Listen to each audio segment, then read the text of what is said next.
పులి బాగా పడితే పులి సార్కలు బాగా పడితే అయ్యింది లేకపోతే చింత ముసలిది అయితే పులిపి ఏమైనా ముసలిది అవుతుందా ఆహా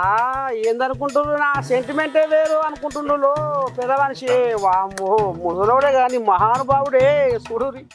గబ్బిలాల అబ్బికి మీసాలు వస్తే ఆ చేత ఈ చేత సాగదీసేసరికి ఉన్న కాడికి ఊసిపోయినట్టు ఇగో ఇప్పుడు బిహెచ్ హనుమంతు తాత కూడా గదే తరీకన నేనేమన్నా ముసలోని అనుకుంటురా నా తడాక ఏరే ఉంటుంది అని అనుకొస్తుండ్రులా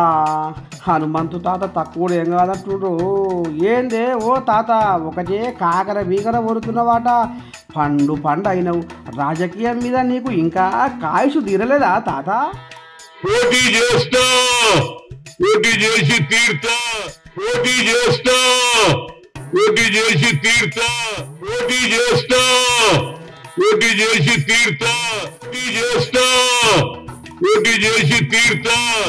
మరి పోటీ చేయగానే సకదనం ఏందే తాత చేతగానోడి బయటి ఏం తిరుగుతావే ఊరిక తిని మంచం మీద అడ్డం వరగక ఖమ్మం నుంచి నేను చేసే కార్యక్రమాలు చూడండి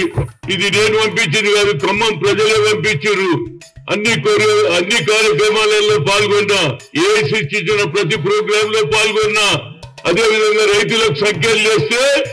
ఆ ప్రాంతానికి పోయి రైతులను ఆదుకున్నా ఒక్కొక్కరికి ₹1,00,000 ఇచ్చి 10 మంది ఆదుకున్నా అప్పుడు అంటే మనిషివి ఊగుల మీద ఉన్నావు కాబట్టి తిరిగినావు అప్పుడు ఇప్పుడు ఒకటేనా అప్పుడు నా బలం ఇప్పుడు ఉందా నీకు వద్దు తాత ముసలోని పోయినావు గుక్కడి తిని మూలకు వండుకో అచ్చనే మొండి పట్టు పట్టి ఇంకా రాజకీయం చేస్తా అనుకుంటే మాత్రం ఇక నీ గోతి నువ్వు తీసుకున్నట్టే తాత ఏమంటావు తాత ఈ రాష్ట్రంలో నా లెక్క తీసుకున్నాడు ఒకడున్నాడో చెప్పమనండి ఈ రాష్ట్రంలో నా లెక్క తీసుకున్నాడు ఒకడున్నాడో చెప్పమనండి ఈ రాష్ట్రంలో నా లెక్క తీసుకున్నాడు ఒకడున్నాడో చెప్పమనండి ఈ రాష్ట్రంలో నా లెక్క తీసుకున్నాడు ఒకడున్నాడో చెప్పమనండి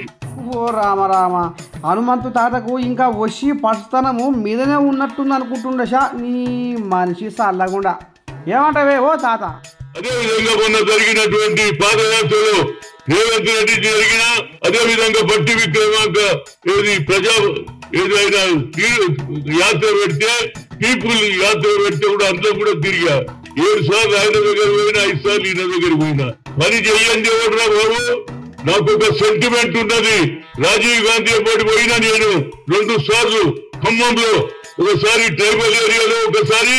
బీసీల గురించి చెప్తారు బీసీ బిల్లు పెడతారు రాహుల్ గాంధీ ఏది we come to the power we conduct caste wise census ఓ అబ్బో నీ పాటి మునగాడు కాంగ్రెస్ పార్టీలో లేనే లేడంట వైగా ఇచ్చేదారి ఉత్తి భాగీదారి అంటే నాకంటే తిరిగేటోడు ఎవడున్నాడు రా బాబు నాకంటే తిరిగేటోడు ఎవడున్నాడు రా బాబు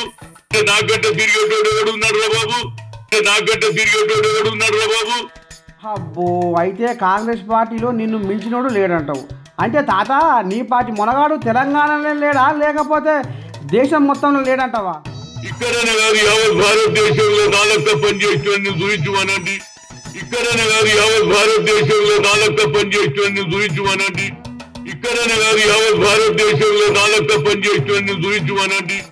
ఇక్కడనే కాదు యావత్ భారతదేశంలో నాలుగు పనిచేసేవాడిని చూపించమనండి ఊకో తాత ముసలితనానికి కుసుమ కూడాలన్నట్టుంది నీ కథ ఇక మూసుకుంటావా లేదా నీ పాడుపడ ఒకటే వరకు సంపకేశా ఊకో ఏంది తాత నీ మంచి కోసం నీ ఆరోగ్యం కోసం చెప్తుంటే హే ఊవి అంటున్నావు పోతావా ఇటునే వదిలి పాడు చేస్తావా నా తలకాయ ఖరాబ్ అవుతుంది నాకు ఒక్కటే నమ్మికున్నది రేవంత్ రెడ్డికి అవుట్ రైట్ సపోర్ట్ చేసిన రేవంత్ రెడ్డికి అవుట్ రైట్ సపోర్ట్ చేసిన రేవంత్ రెడ్డికి అవుట్ రైట్ సపోర్ట్ చేసిన అయితే రేవంత్ రెడ్డి పెద్ద కుర్చీ మీద కూర్చున్నాడంటే నీ పుణ్యమే అంటవా హనుమంతు తాత అమాస నాడు అట్టు పెట్టుకుంటా పున్నవు నాడు బూరె పెట్టుకుంటా రేవంత్ కోసం మా కష్టం చేసిన అనుకొస్తుండో నేను చేయబట్టే రేవంత్ రెడ్డి గెలిచింది అని అంటుండల్లా మన తాతో అట్లనే ఖమ్మం టికెట్ మాత్రం నాకే బరాబర్ కావాలి అని మంకుపట్టి వచ్చిండు తాతో ఇక కాంగ్రెస్ పార్టీలో తీట పంచాలు చాలా అయినట్టే అని అనుకుంటా ఉన్నదట హనుమంతు తాత మాటలు విన్న జనాలు.